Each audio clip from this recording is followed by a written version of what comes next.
yung client, Toyota Rush. So ayan yung Toyota Rush natin. Lumubog yung fender niya, tapos yung bumper niya ay may gas-gas.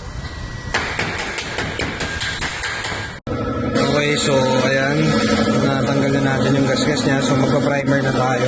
Tapos ito, yung kanina, yung ginawa natin, naglatero tayo dyan.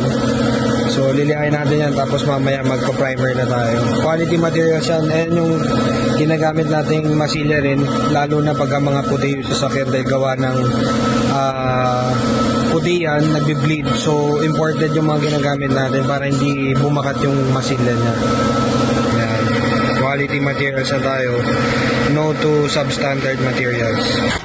So ayan po mga guys, kulayan na natin, susunod natin yung top coat po. So ayan po, sarado na po natin yan. So papakita ko po sa inyo yung finished product. Dapat na matapos itong Toyota Rush natin.